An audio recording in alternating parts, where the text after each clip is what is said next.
반갑습니다, 여러분.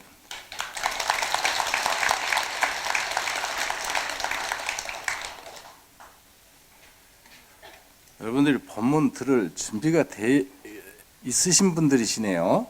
박수도 치실 줄 아시고.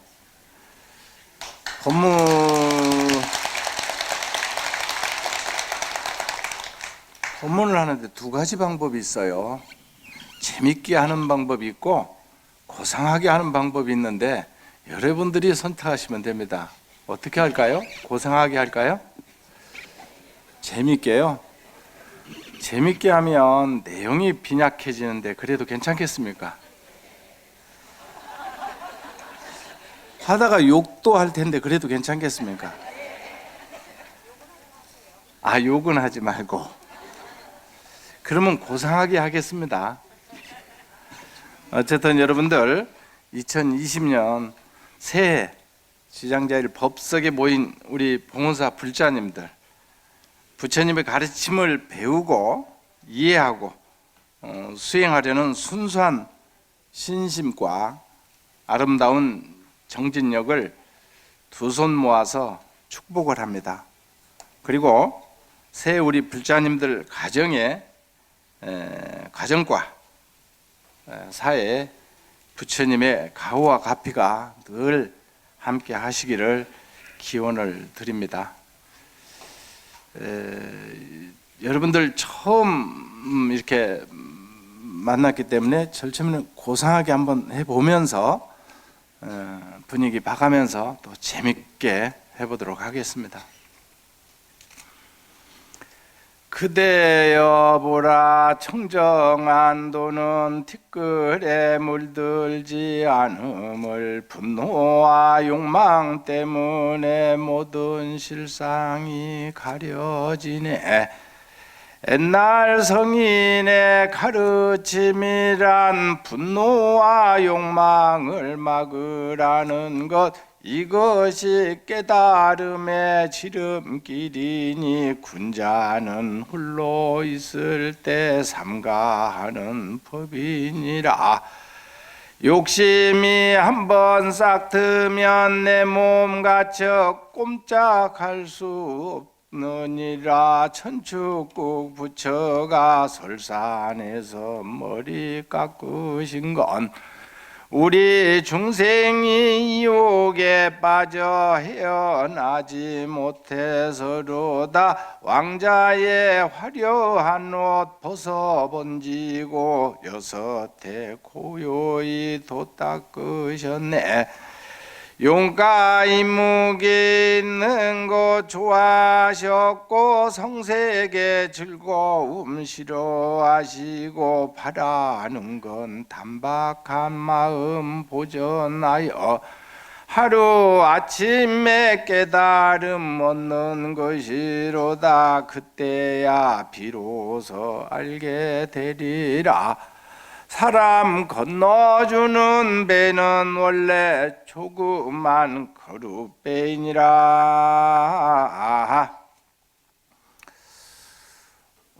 오늘 제가 훌륭하신 우리 봉헌사 신도 여러분들에게 특별히 가장 기본적이고 가장 쉽고 가장 핵심적인 부처님의 가르침과 수행법을 알려드릴까 합니다. 어떤 사람이 오랜 세월 봄을 찾아서 돌아다녔다라고 합니다. 봄이 어디 있는가? 봄이 어디서 오는가? 찾다가 못 찾고 집 앞에 들어와 보니까 집마당에 매화꽃이 활짝 만발하게 피어 있는 것을 보았습니다. 밖으로 그토록 찾아 헤매다닌 봄이 내 집 앞마당에 매화꽃가지에 걸려 있더라는 것입니다. 여러분들 지금 제가 제 말이 무슨 뜻인지 잘 이해 가시죠? 그렇습니다. 바로 깨달음이 어디에 있는가를 말하고 있는 것입니다. 도라는 것은, 깨달음이라는 것은, 해탈이라는 것은 이 당하, 내가 지금 마땅히 당한 바로 지금 여기 발 딛고 선 지금 이곳에 있구나라는 것을 말하고자 한 것입니다. 예수님들이 항상 말씀하셨습니다. 도라는 것은 세수하다가 코 만지기보다 쉽다. 그런데 제가 오랫동안 스님들이나 불자님들 만나 보면은 이토록 가깝게 있고 이토록 쉽다는 것을 잘 모르고 있는 것을 제가 보게 됩니다. 그래서 오늘 제가 여러분들에게 가장 쉽게 불교를 설명하려고 합니다. 조선시대 큰 스님 중에 설짠 스님이라는 분이 계셨습니다. 이분이 누구실까요? 훌륭하십니다. 나중에 선물 한번 드리겠습니다.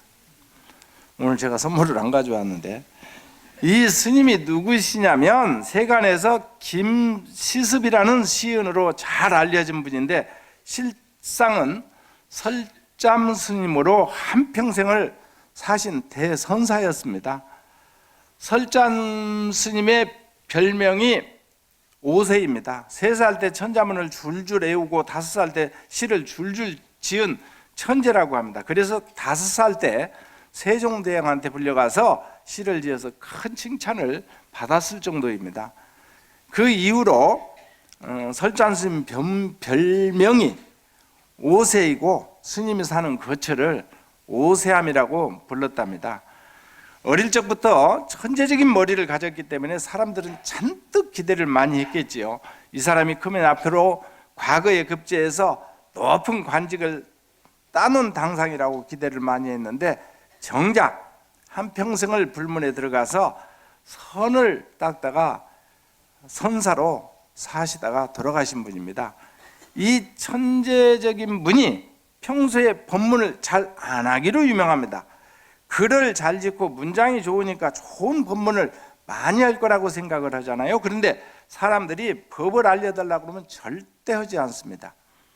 어느 날은 법을 알려달라고 같은 선방에서 돌을 닦는 대중들이 우르르 몰려와서 청을 합니다. 좋다고 하고는 소를 한 마리 마당에 끌고 오라고 했다고 합니다. 사람들이 절마당에 소를 끌고 왔습니다. 그 소를 마당 한가운데다가 매어 놓으라고 해요. 그리고 속보를 한 움큼 배우라고 합니다. 사람들이 속보를 한 움큼 배워오니까 그것을 소 뒤편쯤에 마당 구석에 놓으라고 했습니다.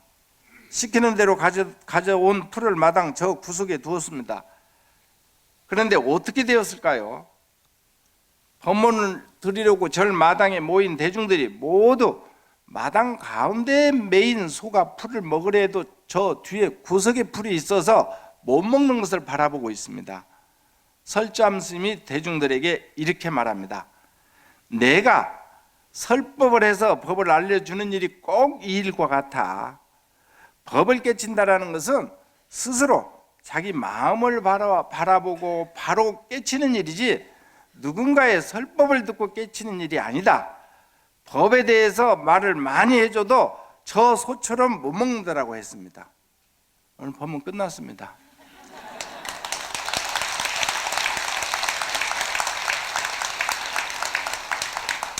끝났습니다. 법문. 근데 어떻게 법문은 앵콜이 없어? 아니, 조금 더 해달라고 여기 청을 해야 조금 더 할 긴데 지중한 시간을 내서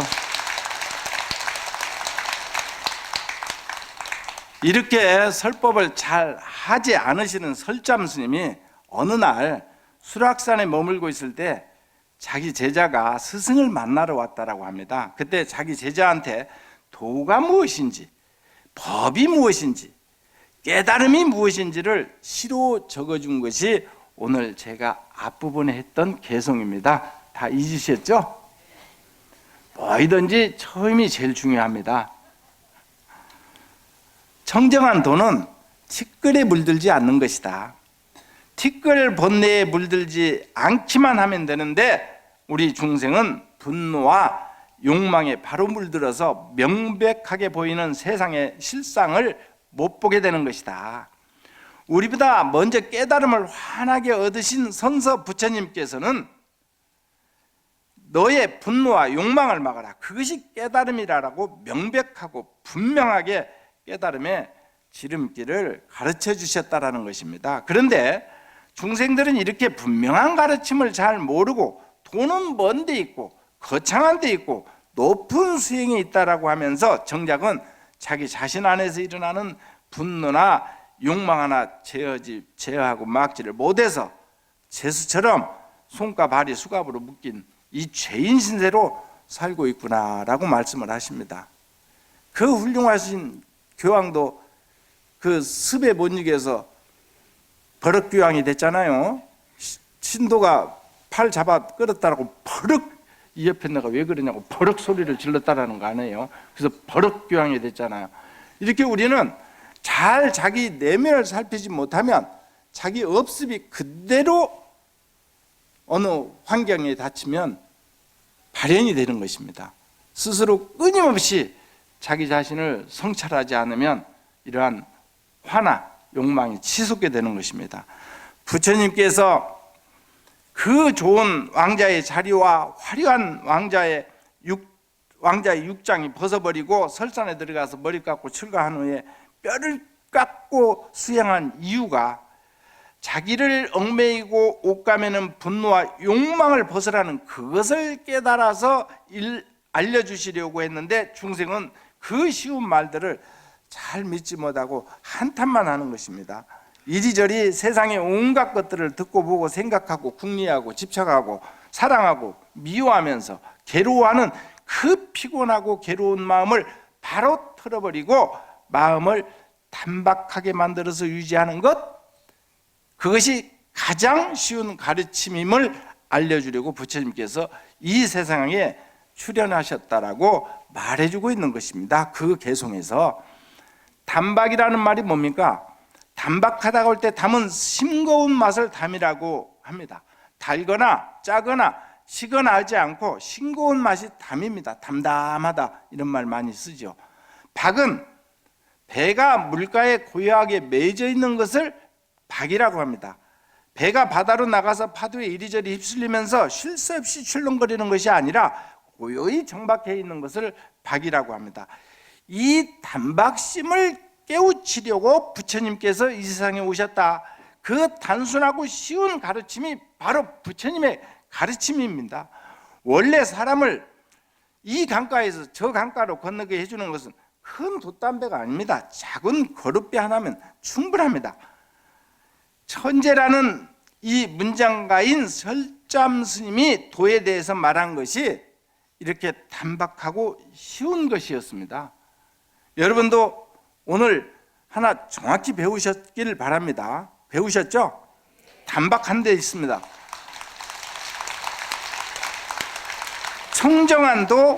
청정한 도는 무엇일까요? 마음이 번뇌에 물들지 않는 것입니다. 자기 마음의 분노와 욕망을 쉬고 마음을 단박하게 만들고 유지하라는 것을 이제 명확히 여러분들이 아셨을 것입니다. 이제부터는 또 특별한 법문으로 바른 신심이 무엇인지 그것을 명확하게 알려드리겠습니다. 저는 법문 2번 안 합니다. 한 번만 합니다. 왜냐하면 레파토리가 하나입니다. 그래서 2번을 못 합니다. 여러분들 귀로 듣지 마시고 자기 온 마음으로 가슴으로 들어 주십시오. 왜냐하면 제가 더 절에 들어온 지가 40년이 넘었는데 이 한마디에 이 오늘 법문 1시간에 다 담겨져 있습니다. 집중해서 들어주십시오. 저는 어디를 가나 꼭 이 말씀 드립니다. 바른 신심 하나 꼭 말씀드립니다. 수도 없이 여러분들이 많이 들으셨겠지만 여기를 벗어나지 않습니다. 불교는 화엄경의 말씀에 믿으면 도의 근원이요 공덕의 어머니라고 하셨습니다. 중생으로 하여금 최고의 도를 일으키게 하는 묘하고 묘한 문이라고 했습니다. 우리 불자님들이 가장 쉬우면서도 가장 어렵게 생각하는 것이 신심입니다. 불교를 믿는다라는 것이 뭐지? 부처님을 믿는다라는 것이 뭐지? 이 마음을 믿는다라는 것이 과연 뭘까?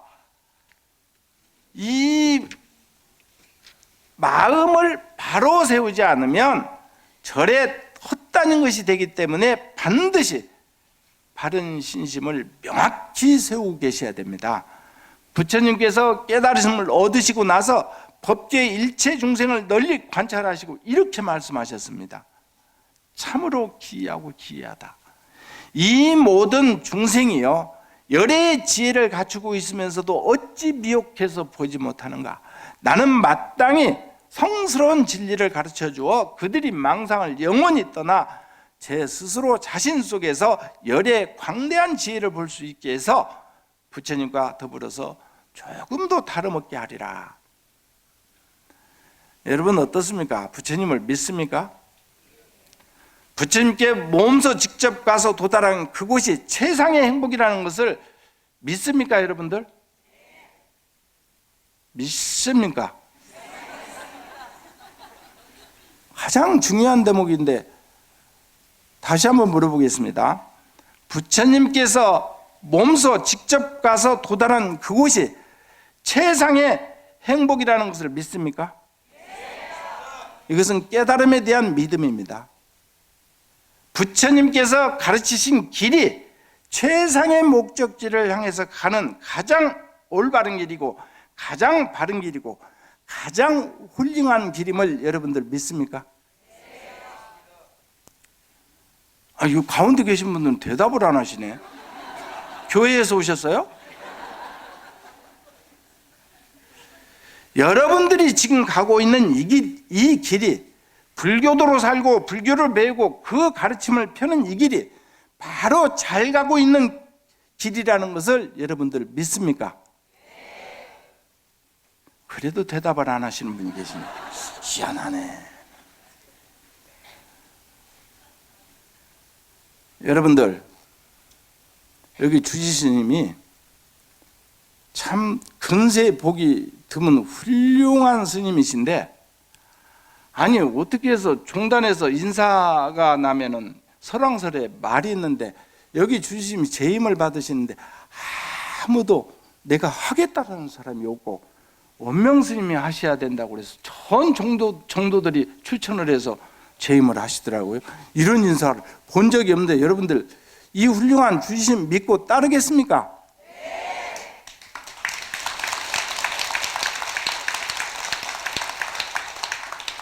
저는 출가해가지고 40이 넘어서 어렸을 때 출가를 했는데 40이 넘어서 철이 들었어요. 신도들이 몇 푼 갖다 주는 돈으로 이렇게 먹고 사는 것이 중인갑다 하고 그 몇 푼 받아서 그 시집돈을 함부로 쓰고 다녀서 신도들 앞에서 고백을 했습니다. 너무 죄송하다고 앞으로는 그러지 않겠다고. 40이 넘어서 불교가 무엇인지 사회가 무엇인지 신도가 무엇인지 그때서 깨달아서 너무 늦었죠.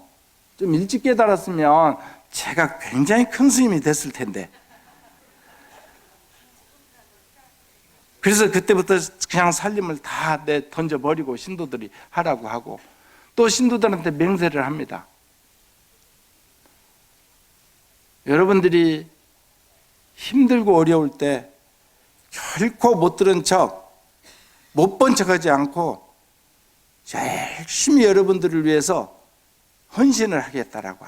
아무리 어려운 일이 있어도 눈을 달라면 눈을 줄 것이요 콩팥을 달라면 콩팥을 준다라고. 두 개 있는 것은 다 주겠다고 했습니다. 하나 있는 것은 신도들한테 물어보고 주겠다고 그랬습니다.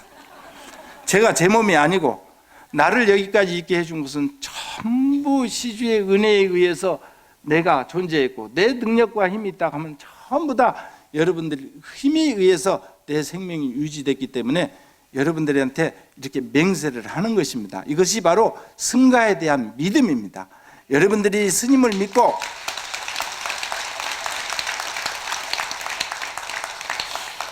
오늘 분위기 보니까 한 2시간 해야 될 것 같은데요. 법문 듣는 자세가 상당히 좋아요.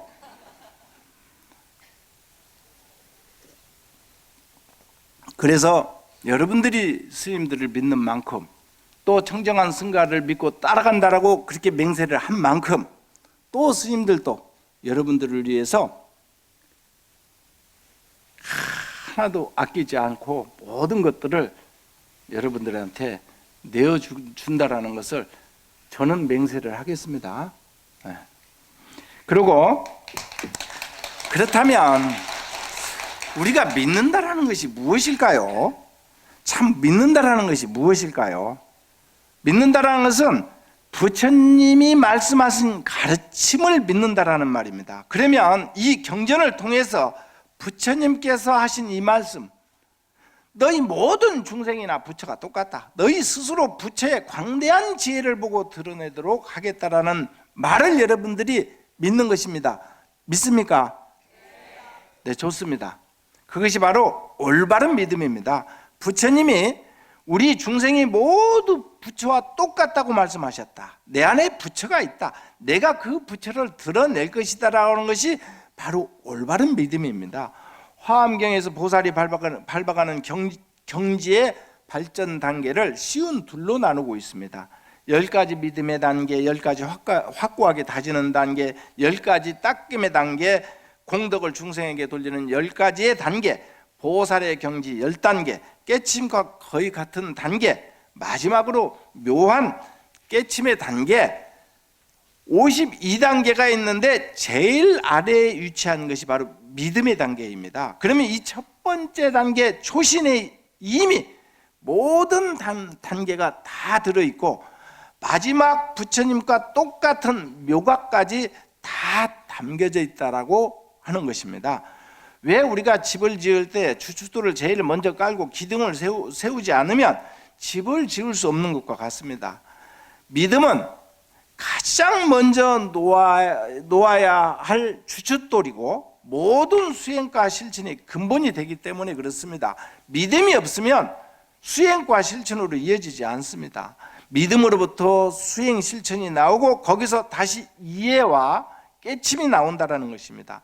진정한 믿음이 없으면 기껏해야 불교에 대해서 지적인 논의나 하는 데서 머물고 말고 얕은 아르마리인 이 지적인 견해로 이러쿵 저러쿵 하다가 보면 자기 견해에 빠져서 올바른 수행과 이해, 깨달음을 향해서 나아가지 못한다는 것입니다. 그래서 불교에서 처음 일으킨 믿음이 출발점이 되고 또 끝이 됩니다. 여러분들 절 처음에 왔을 때 마음이 어떻습니까? 얼마나 거룩하고 훌륭한 마음을 가지고 옵니까? 가지고 오다가 이제 도반들도 만나고 그러면 법담을 나누는 것이 아니라 이제 제 옆에 있는 꼴보기 싫어서 못 나오는 보살님들도 많아요. 생각을 해보십시오. 욕 좀 해도 될까요? 녹음되나요? 어떤 사람은 저기 스님이 욕했다고 뭐라고 하던데, 이쁜 년 빼고 뚱뚱한 년 빼고 돈 많은 년 빼고 말 많은 년 빼고 날씬한 년 빼고 이년 저년 다 빼면 절에 누가 나오겠어요? 절에 나올 사람 없잖아요. 제가 여기 성동구치소에 오랫동안 나가서 여사에 법문을 하러 다녔어요. 그런데 조그마한 이 방사에 한 두어 평 되는 방사에 10명에서 14명까지 있는데 10명에서 14명까지 한 방을 써요. 많게는 12명까지도 쓰고 14명까지도 쓰는데 다 앉아서 그렇습니다. 20대에서 70대가 전국에서 다 모이는데 사기꾼, 뭐 절도한 사람들, 또 가끔 너무 이쁜 아가씨들이 그 앉아 있는 것이 보이더라고. 저 사람은 뭐냐 그랬더니 뽕사범이라고, 뽕 맞았다 하더라고. 이쁜 것은 다 뽕 맞았대야.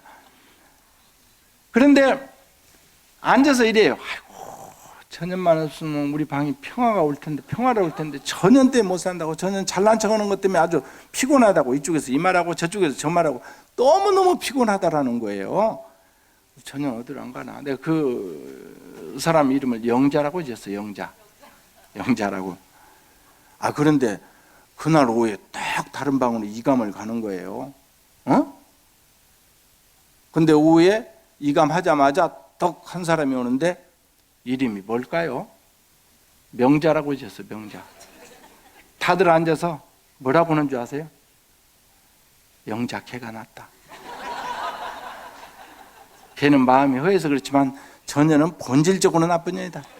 근본이 나쁜 년이다. 그랬더니 그 대중들이 다 웃더라고요. 웃는 사람은 다 영자다. 영자인 줄 알아야 된다. 에? 아이고, 저년만 없으면 우리 가정이 이렇게 파괴되지도 않고 행복했을 텐데, 가정적으로 영자요, 사회적으로 영자요, 국가적으로 영자인 거라. 자기가 영자인 줄 알아야 돼요. 자기가 영자예요. 내가 영자예요. 내가 태어남으로 인해서 여러 시주의 은혜를 너무 많이 입어서 죽어서 내가 지옥에 가면 저 집에 가서도 한생 살아야, 소가 돼서 한생 살아야 되고, 저 집에 가서도 한생 살아야 될 거 너무 까마득한 거예요.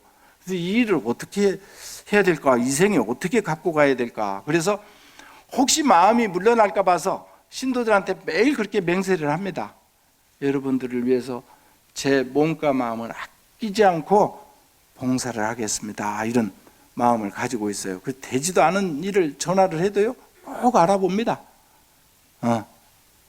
결과에 어떻든 간에 최선을 다해서 내 양심을 속이지 아니하고 빚 갚으려고요.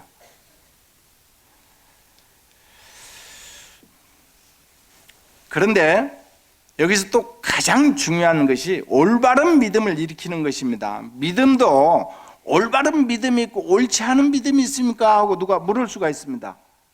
왜 없겠습니까?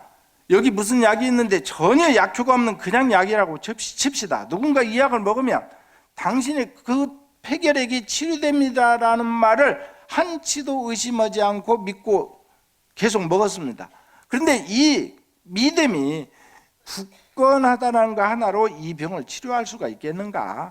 그것은 어리석은 믿음, 올바르지 않은 믿음이다. 이런 약에 대한 믿음이나 물질적인 병 같은 것은 눈으로 그 효과가 있는지 없는지 곧 확인되기 때문에 그 믿음이 진짜인지 가짜인지 구분이 금방 됩니다. 그런데 종교적인 믿음은 좀 확인이 어렵습니다. 너가 이렇게 하면 하늘나라로 새로 태어난다라고 해서 열심히 하느님 믿고 교회에 다니지만 하늘나라에 태어난 사람은 본 적이 없기 때문에 그런 믿음은 검증이 안 되는 믿음입니다. 믿는 사람만 검증이 되는 것이지 안 믿는 사람은 검증이 안 되는 것입니다. 어쨌든 이런 불합리한 구석이 많은 종교를 그래도 사람들이 많이 믿는 것을 보면 심적인 면에서 효과가 있다든지 또 사회적인 면에서 출세한다거나 하는 어떤 힘이 있는 것이기 때문이 아닌가 생각을 해요. 불자가 아닌데도 자꾸 절에 와서 뭐 설거지도 하고 그러는 것은 어떤 사회적으로 뭐 출세하려고 하는 이런 의도가 담겨져 있지 않을까요? 평소 안 오다가 선거 때만 되면 오더라고요. 그런 믿음 때문에 혹시 절에 와서 열심히 설거지라도 해주면 그런 신도들이 좋게 보는, 긍정적으로 보는 그런 효과를 기대해서 오는 건 아닌지 이런 생각을 해봅니다. 어쨌든 불교도 올바른 믿음이 있고 올바르지 않은 믿음이 있습니다. 진울 스님은 올바른 믿음에는 올바른 이해가 항상 함께 해야 한다라고 말씀을 하셨습니다. 올바른 믿음이 일어나면 반드시 뭐가 따라야 되느냐? 이해가 따라야 됩니다. 중국의 큰 스님들도 이해가 없는 믿음은 무명만 더할 뿐이고 믿음이 없는 이해는 그릇된 견해만 더할 뿐이라는 것입니다. 광신을 낳는다라는 것이죠. 해서 믿음과 이해가 함께 해야만이 꼭 도에 들어갈 수가 있는 것입니다. 불교는 방편교설을 행한 종교입니다. 부처님은 중생의 근기나 성격이나 기질이나 관심 같은 것을 잘 고려해서 설법을 하셨어요. 결국 말하고자 하는 것은 같지만 방법을 달리 말씀하신 것입니다. 여러분들 잘 아시죠? 바보 판타카 이야기. 두 형제가 불교에 귀의를 해서 열심히 부처님 가르침을 배우고 수행하는데 형은 똑똑해서 부처님 말씀을 금방 알아먹습니다. 반면에 동생은 머리가 약간 문제가 있는 바보라서 부처님께서 말씀하시는 열반이니 연기법이니 하는 가르침을 잘 이해를 하지 못했다고 합니다. 부처님께서 판타카에게 이렇게 말합니다. 판타카야, 손수건의 마음을 집중해라. 손수건이 때나 오염물질에 더럽혀지지만 빨면 깨끗해지는 것처럼 마음도 그렇단다. 손수건에 집중해서 마음을 깨닫거라. 이렇게 해서 동생 판타카가 깨달았던 이야기가 경전에 있습니다. 이렇게 중생에 따라서 중생이 알아먹을 수 있는 근기를 따라서 법을 달리 말씀하신 것입니다.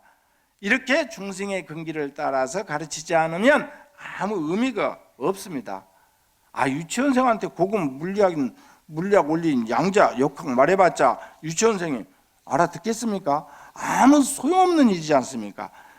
마찬가지이기 때문에 바로 방편설이 나온 것입니다. 자, 어떤 사람에게는 5계를 지키면서 깨끗하게 착한 행동만 해라. 그러면 깨달음을 얻는다. 이렇게 말씀을 하셨어요. 여러분 많이 들으셨죠? 인과의 가르침. 어떤 사람에게는 모든 존재들의 근원인 괴로움이 자기 안의 욕망에서 나온다. 그러니 자기 욕망을 잘 제어하는 것이 중요하다라고 말씀을 하셨습니다. 소승을 위한 가르침이셨어요. 어떨 때는 외부의 경계들이 모두 허망한 그 원리를 잘 살펴보아라. 모든 존재나 현상은 합성되어서 만들어져 있고 만들어져서는 성장했다가 변하고 잠시 머물다가 사라지고 다시 많은 것들로 다시 만들어진다. 그 외경들이 연기하는 성품을 보라는 연기와 공을 가르치셨어요.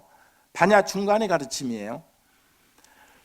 어떨 때는 모든 것은 마음에서 일어난 하나의 망심에서 비롯된 것들이다. 마음을 간주해서 자기 안의 욕망과 외부의 대상 세계가 모두 공하다라는 것을 깨쳐라고 말씀을 하셨습니다.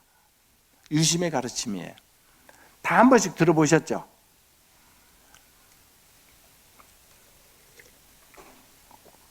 이러한 가르침들은 방편적으로 상대에 따라서 한 말인데 이제 우리 불자들이 어려운 거예요. 이 경전에서는 이렇게 말하고 이 경전에서는 이렇게 말하고 뭐가 불교의 핵심인지 참 헷갈립니다. 그렇죠? 불교는 그래서 참 어렵다라는 소리가 나오는 것입니다. 방편의 가르침은 수단입니다. 저 깨달음으로 이끌기 위한 수단적인 가르침이라는 것입니다. 그런데 중생들이 그 수단에 매입니다. 뗏목을 타고 강을 건넜으면 뗏목을 놔두고 가야지 뗏목이 고맙다고 짊어지고 가는 사람 있어요? 다음 사람 건너오게 놔두고 가야 될 거 아닙니까? 짊어지고 갑니다. 혼자서. 여러분들 가족하고 같이 나오신 분들 계셔요? 우리 불자들은 3대를 통틀어서 혼자 다 기도로 다니잖아요. 카드에 보니까 뭐 손자까지 다, 손자 결혼은 카드까지 다 있더라고. 이렇게 한 묶음 해가지고. 그래갖고 저 10,000원 내나 어쩌나 기도비 내가지고. 아니 참 대단한 분들 아니에요? 아니 자기가 좋아하는 종교관이 바로 서고 신앙관이 바로 섰으면 가족들 같이 나와야 되는데 오늘 토요일이잖아요. 가족들 놀잖아요. 직장도 안 나가는데. 일요일인가요? 깜빡했네요. 난 토요일인 줄 알았어요. 계속. 근데 혼자 나오셨죠?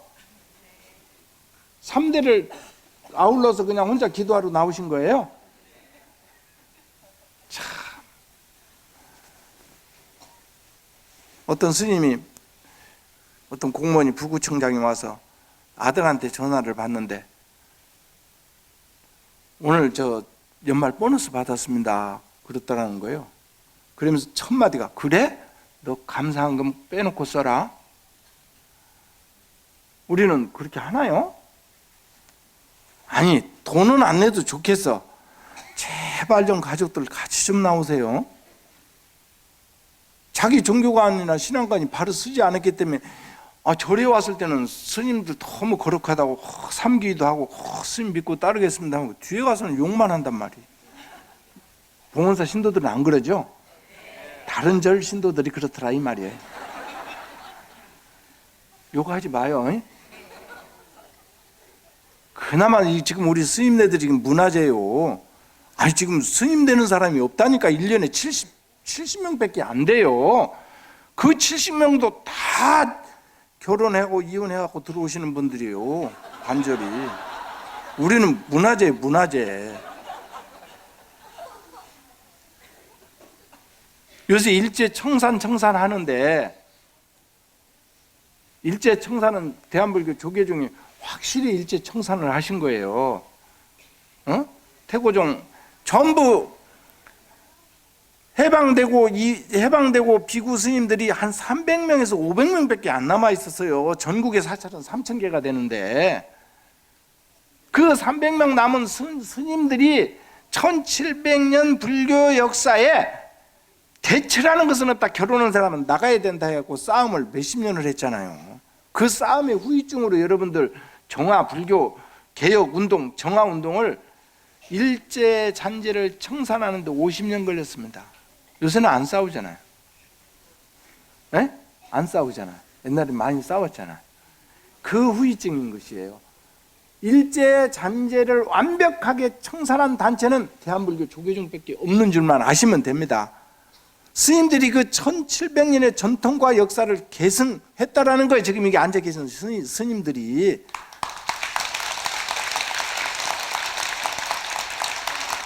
피를 흘려가면서 법정에 가서 활복을 하면서 지켜낸 대한불교 조계종입니다. 여러분들이 애종심 갖고 예사심 갖고 가야 됩니다. 우리 세대 가면 이제 스님들도 없다니까요. 그냥 그지같이 생긴 스님이라도 존중해 주세요. 존경하고. 없어. 여러분들 해봐. 힘들어요. 내가 해보니까 힘들더라고. 괜히 머리를 깎았나. 좀 살다가 들어올 것을 왜 어렸을 때 들어와가지고. 참 대단한 겁니다. 여기 1000년 된 고찰인데 아직도 이 문화재와 우리 스님들이 함께 문화재하고 살고 있는 데는 대한민국밖에 없습니다. 이 문화재를 보존하고 이 1000년 된 사찰을 그대로 1000년 전에도 이렇게 살았거니와 지금도 이렇게 살고 있습니다. 얼마나 훌륭한 전통을 계승하고 있는 것입니까? 잘 아시잖아요, 여러분들. 불교 문화재 70% 빼버리면 우리는 문화인이 안 되는 거예요. 불교를 모르면 문화인이 안 되는 거예요. 어디 가보세요. 문화재라고 하면 절밖에 없어요. 어디 문화재 봤어요? 어쩌다 한두 개 나오지 뭐. 스님들이 잘못해도 감싸고 좀 어루만지고 여러분들이 애호해주고 신장이 되어 주십시오. 너무 고맙고 감사한 일입니다. 자기 절에 스님이 좋은 차 타고 다니면은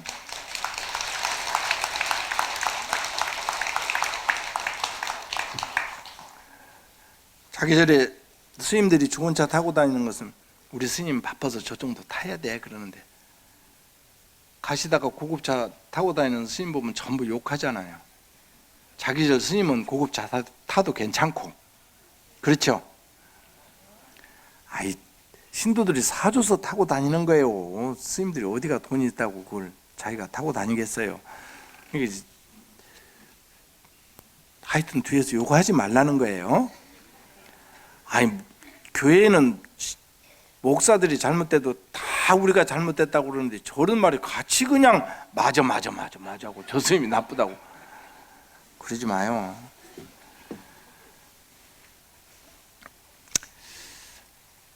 그래서 불교를 여러분들이 어떻게 생각하고 있느냐면, 나는 불교가 착하게 살면 된다라고 생각을 해.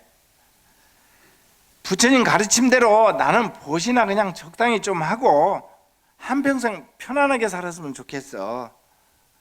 불교는 다른 게 아니야. 제어하는 종교야. 욕망을 없애고 욕망을 다스려야 돼. 업을 짓지 말아야 돼. 불교는 다 험하고 공한 것이야. 집착을 없애는 게 불교야. 다 이렇게 따로따로 각자가 다르게 알고 있어서 100명이면 100사람의 믿음이 다 다릅니다. 다르게 이해하니까 다른 믿음이 나온다라는 거예요. 그러니까 각자 믿는 만큼만 성취되는 것입니다. 같은 부처님을 두고 어떤 사람은 누구 자식이나 남편의 승진을 원합니다. 어떤 사람은 참선하는 것이 진짜 불교라고 하면서 앉아만 있고, 어떤 사람은 다란이를 10만독 채우면 보살의 주위에 오른다라고 어디서 듣고 입이 닳도록 다란이만 하는 거예요. 그냥 다라니만, 주구장창 다라니만 해. 다른 거 절대로 안 해.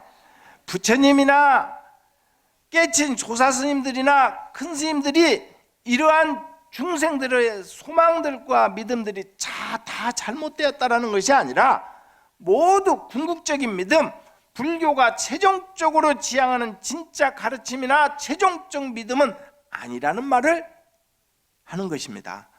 그래서 이제부터 우리가 진짜 믿음이라는 것이 뭐냐, 부처님께서 진정으로 우리에게 주고 싶었던 유산이 뭐냐를 한번 찾아보자는 것입니다.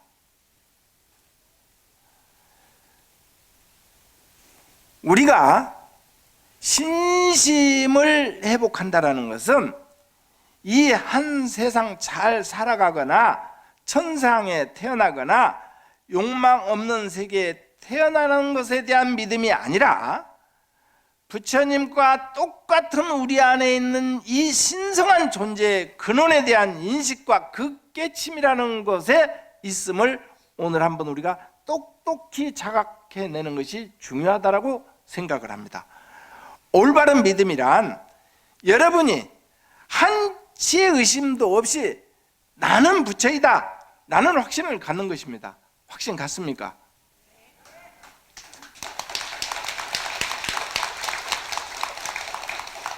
여기 계신 스님들이 부처라는 확신을 갖는 것입니다. 확신 갖겠습니까?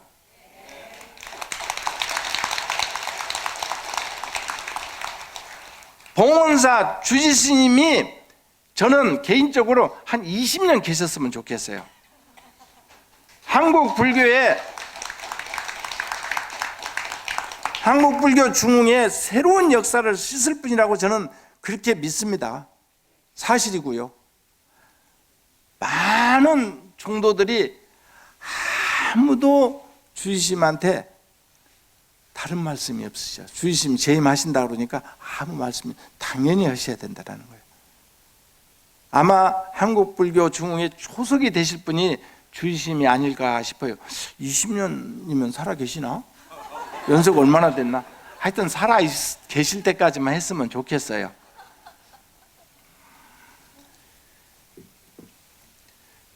그리고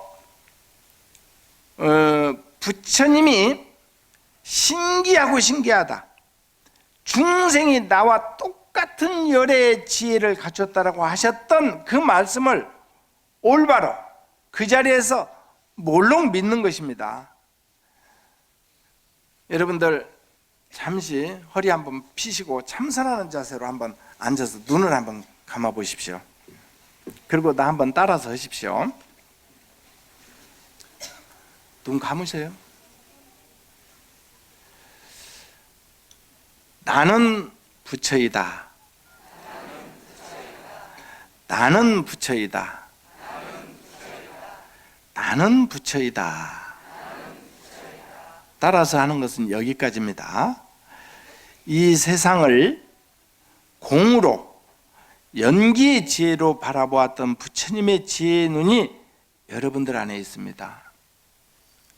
이제부터 그 부처님의 지혜의 눈으로 세상을 한번 보겠습니다. 다시 한번 눈을 감은 채로 내가 부처의 눈을 가졌다라고 생각하고 한번 보십시오. 모든 것, 사랑이나 미움이라는 감정이 생겨났다가 치솟았다가 변했다가 사라지는 것들의 연기를 한번 보십시오. 그리고 이 세상의 것들이 만들어지고 잠시 머물다가 사라지고 변하고 달라지는 것들을 한번 보십시오. 태어난 사람이 성장하고 커나가고 늙어가고 병들어가고 죽어가서 물질로 되돌아가는 것을 한번 보십시오. 물기는 물기로 돌아가고 육체는 한 줌의 재로 돌아가는 것을 한번 보십시오. 그리고 생각을 다 내려놓으세요. 느껴지는 것, 좋다 싫다의 감정적인 것, 이것은 어떻고 저것은 어떻고라는 생각의 아르마리들을 다 내려놓고 가만히 깊은 숨을 쉬면서 코끝으로 호흡이 왔다 갔다 하는 것에 잠시 집중해 보도록 하겠습니다. 죽배 한번 쳐주십시오.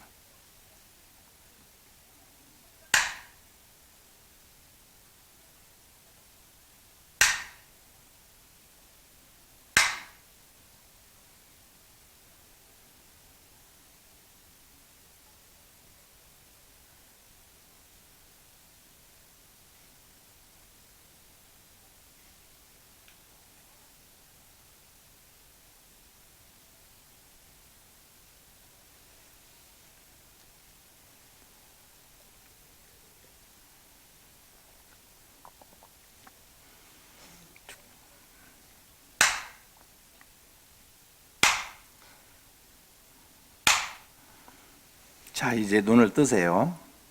인간은 자신의 이성적인 아르마리의 인식을 내려놓을 때, 그 자신을 괴롭히는 망념을 내려놓을 때, 무심의 경지에 들어갈 때 가장 편안한 것입니다. 내가 장애인이다, 내 자식이 장애인이다, 나는 이것밖에 안 된다, 나에게는 돈이 없다, 나는 고생을 너무 많이 한 불쌍한 사람이다, 저 여자가, 저 남자가 나를 사랑하지 않는다, 나는 저것이 갖고 싶은데 가질 수가 없다 등등, 이런 수많은 인식의 작용들이, 끝없는 욕망의 작용들이 생사를 만들고 괴로움을 만들고 자기를 괴롭힌다라는 것입니다. 이러한 망념들이 내 안의 부처의 성품을 가로막고 있다. 현상에 팔린 우리 생각이 완전히 끊어질 때, 마치 구름이 걷히면 태양이 드러나듯이 현상에 대한 나의 생각이 끊어질 때, 우리의 자성광명과 불보살의 실상세계가 현존한다는 것입니다. 우리는 이미 훌륭하고 청정한 붓다의 성품을 가졌습니다. 이것을 아는 것만으로도, 굳건히 믿는 것만으로도 단박에 깨치는 일들이 되는 것입니다. 부처가 됐는데, 내 안에 부처고 부처가 돼 있는데 나갈 때 신발 바뀌었다고 성질 막 내시면 안 됩니다. 그냥 신고 가셔요. 그리고 이것저것 생각하고 살이하고 싫어하고 좋아하는 생각인 망심을 지금 당장 되돌려서 끊어버리고 무념과 무심으로 돌아갑니다. 생각이 일어나면 생각이 일어나는 것을 알아차리십시오. 생각이 일어나느라고. 생각이 일어나는데 거기서 멈춰야지. 멈추지 않고, 그래, 예전에 내가 돈 1,000만 원을 빌렸는데 갑자기 앉아서 고요히 생각을 하니까 잊어버렸던 그 1,000만 원 띄어먹고 간 옆에 내가 생각이 된다. 찾으면 죽여버릴 거야. 멈춰야 되는데, 생각 난 데서 멈춰야 되는데 찾으면 내가 죽여버릴 거야. 거기서 멈춰야 되는데 정말 죽일 거야. 거기서 멈춰야 되는데 정말 내가 죽어서도 잊지 않을 거야. 계속 가는 거야. 생각이 끝없이요. 멈추라는 거예요. 멈추세요. 멈춰보세요. 혜민 선생님, 멈추면 비로소 보이는 것들, 이렇게 책 제목도 있잖아요. 알아차리기만 하면 생각이 바로 사라집니다. 계속해서 감정, 느낌, 생각들이 일어나면 일어나는 것만 보고 몰록 무념무심으로 돌아가는 것들이 바로 올바른 수행이 됩니다. 여러분들이 오늘 지장절이기 때문에 지장보살 하면서 그 소리에만 집중하고 머릿속에 일어나는 일체 망념을 쉬고, 저라는 것에 집중하면서 일체 상념들을 쉬고 바로 무념으로 돌아가고, 계속 이렇게 해서 무념으로 돌아가고, 거기서 형상으로 볼 수 없는 열애가 보이고 여러분의 청정한 본성을 볼 수가 있을 것이다. 무념만 되면 사랑과 미움이 저절로 열버지고, 자비와 지혜가 저절로 밝아지고, 죄업도 저절로 끊어지고, 수행의 효과도 저절로 되어가게 됩니다. 번뇌가 사라질 때 생사의 고통이 동시에 끊어지고 생주이멸하는 마음의 움직임이 사라지면서 고요하면서도 일체를 다 비추어서 하는 작용이 당장 발현이 되어서 일체 사안에 막힘이 없이 응용할 수가 있다는 것입니다. 이것을 보고 바로 부처라고 하는 것입니다.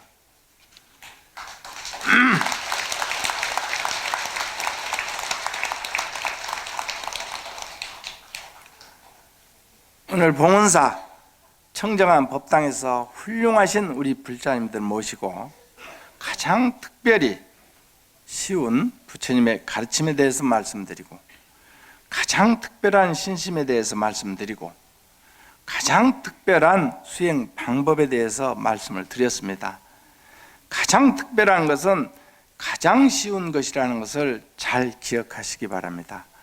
부처님께서 열어 보여주신 깨달음을 믿고 알려주신 그 길을 가고 마음을 항상 단박하게 가지시고 지금 여러분들이 처한 그 당하, 그 마음자리에 도가 있고 수행이 있고 깨달음이 있다는 것을 꼭 기억하시기 바랍니다.